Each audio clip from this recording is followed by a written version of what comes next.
do something which I don't normally do, and that is speak about all three readings. First reading is from the book of Deuteronomy.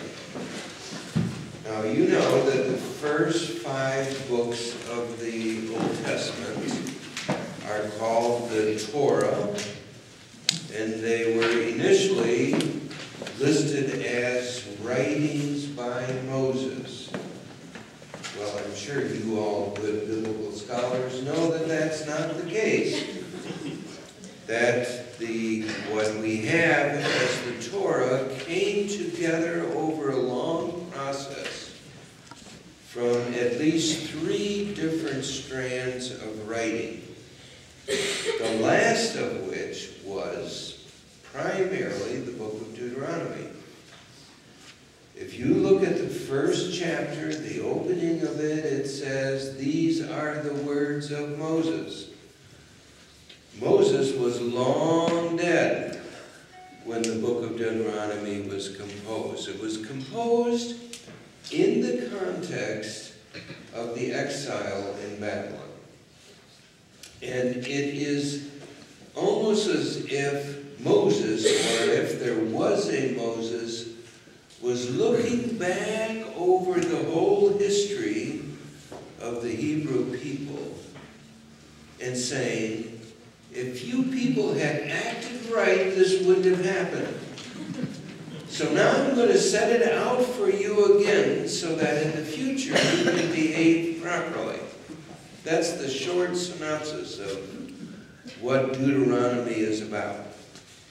It's all about Moses, and it focuses on Moses, and rightly so, because in the history of the Hebrew people, the relationship between the Hebrew people and their God, Yahweh, began with the Exodus event. And Moses was the one who led the people out of Egypt in the Exodus event. So in this reading of today, Moses is saying, there's going to come along another prophet like me who will lead you. We're not talking about Joshua. Joshua was the leader that came about historically right after they came into the land of promise.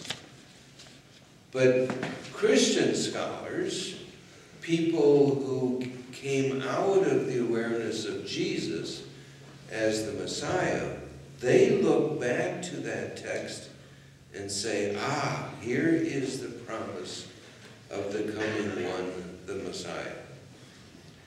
So certainly the writer of Deuteronomy had no idea about the coming of Jesus. But the people who read the book of Deuteronomy afterwards said, here is the prediction that's going to be fulfilled when Jesus comes.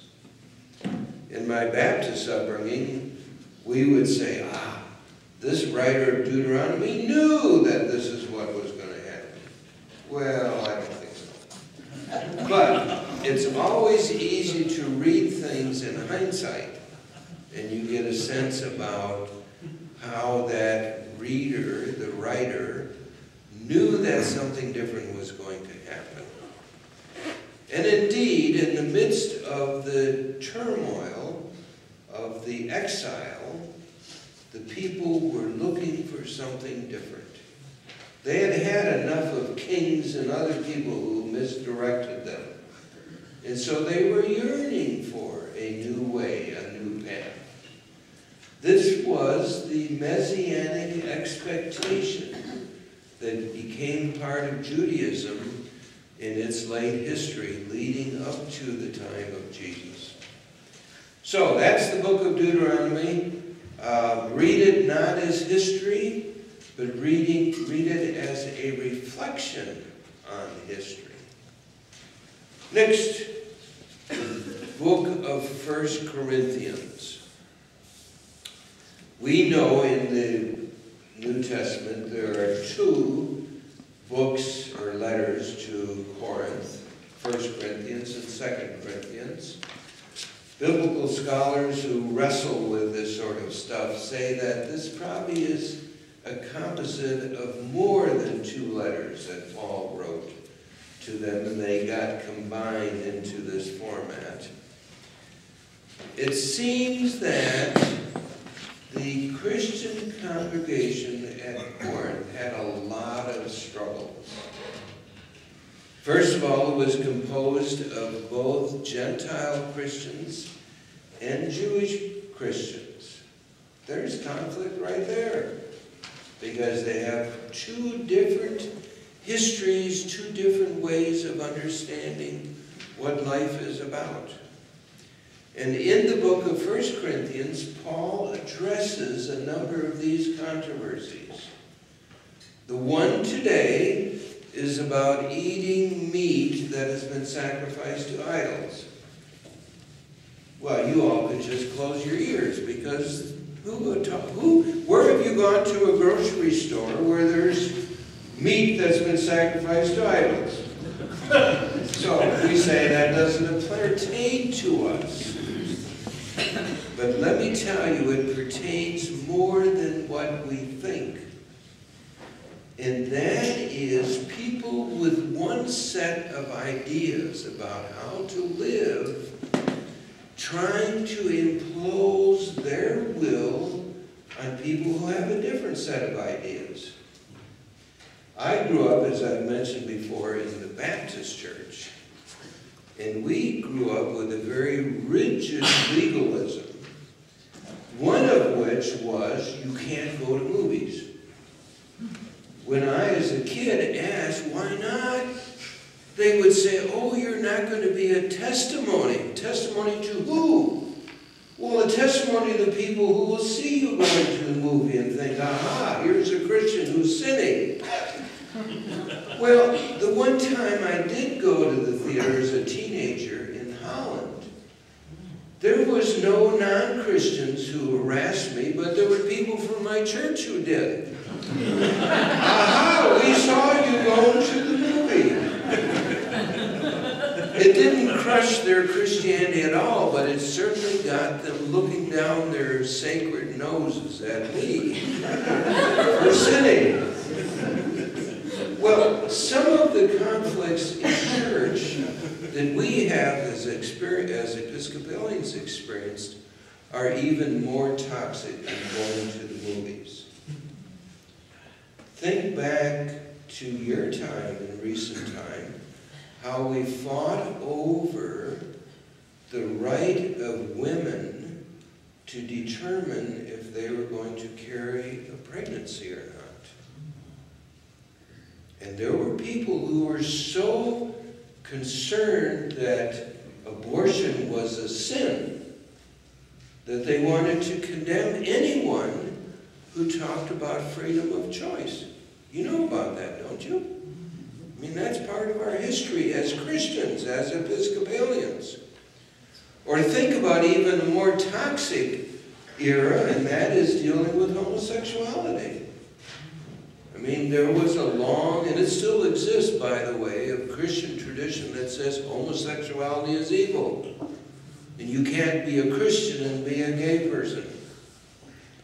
Well, some of those things have changed somewhat. But the tendency for people to still say my type of Christianity is the right type, and that type is wrong, and we're not going to fellowship together because we have different views on it. That's what Paul's talking about in here. And we have to really be conscious, even for ourselves, us good liberal Christians, of how we may be inclined to impose our view on what's right on other people who don't feel the same way. So, that's Corinthians.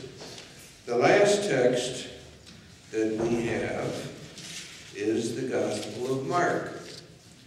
This is the first chapter of Mark. And when you read the Gospel of Mark, the first chapter begins with Jesus' ministry right like at the get-go. If you remember how the book begins, there's no birthing story. There's none of the preliminary stuff that we have in Matthew. It begins with Jesus' baptism, the going into the desert, and then his ministry. We heard the beginning of the ministry last week with the calling of the first 4 disciples, and now we're right into what it was like to be a follower of Jesus. So Jesus and the disciples do what we good Christians do. They went to church on Sunday. Well, not on Sunday, on Saturday, but Saturday. They went to the synagogue. And Jesus is given the prerogative as a traveling rabbi to preach the word. And what's amazing in this story is immediately people catch on that here is a preacher that's different than the normal rabbinic preachers. He preached with authority. Now, the authority is kind of an interesting word. It's not dealing with authority like presidents and governors and those kind of people who are designated with authority, but it's more relating to an authority that comes from within, a power of person. And so the beginning of the reading is they acknowledge that here is one who preaches with authority. But then it goes on from there. In the midst of the congregation, somebody starts making a scene. You've been in places like that where somebody makes a scene and everybody is looking what's going on. And then he addresses Jesus. He says, Jesus of Nazareth, what have you come to do? Have you come to kill us? We know who you are, the Holy One of God. Now, we don't deal with demon possession in our time, do we? Have you ever watched exorcism? But what might be an equivalent to demon possession? One of the things that comes to my mind is addiction. Now, when you look across a crowd like this, can you pick out somebody who's an alcoholic? No. Unless they make a scene, which is what this guy did. So, when you read any story in the Gospels about Jesus casting out a demon, think about it in the context of addiction. Somebody who's addiction. And we know in our time there's lots of forms of addiction. We've been particularly informed about people who are addicted to some form of sex. It's been in the news all week long. But we know other forms of addiction. And let me tell you, when my nephew lived with us for 3 years, struggling with alcoholism and going through a recovery process, there was no quick word to exorcise his demon of addiction. That's what's marvelous about this story of Jesus. I mean, he just says a word. He says, shut up and get out of him. Boy, I wish it would be that quick and easy to deal with addiction. It isn't. But there might be a closer correlation, and that is when you see things happen, to either say something or not. In the paper just this past week, there was a story about a bullying incident in West Aqua schools in the bus. Maybe some of you read that. It was caught on a film, on a camera, and 2 girls This one girl was leaning across the aisle and harassing this other girl and saying she's too fat, she's never going to have a boyfriend, whatever, and even at one point pulled her hair. The amazing thing was is nobody in the bus did a thing about it. In fact, they laughed about it. The bus driver didn't do anything. And the other kids in the bus didn't do anything. That's where we come in. When we see phenomena, whatever it is, whether it's racism or sexual harassment, we have to speak up. That's, in a sense, what Jesus did. Shut up. Get out of him. We have to respond to what we see happening. And that's what this story of Jesus in his encounter with the demoniac is all about. We're called to be banners of liberation wherever we go, whatever we do. That's our Christian vocation. That's our calling. That's what it means when Jesus said to Peter and John and Andrew, follow me. That's the kind of following. But we find out later in the book of Mark, they weren't so sure they wanted to do that. They sort of held back. But that's what Jesus was doing. That's why Mark has this powerful story right at the beginning of the Gospel of Mark. Because he's saying, the writer of Mark is saying, this is what it means to be a follower of Jesus.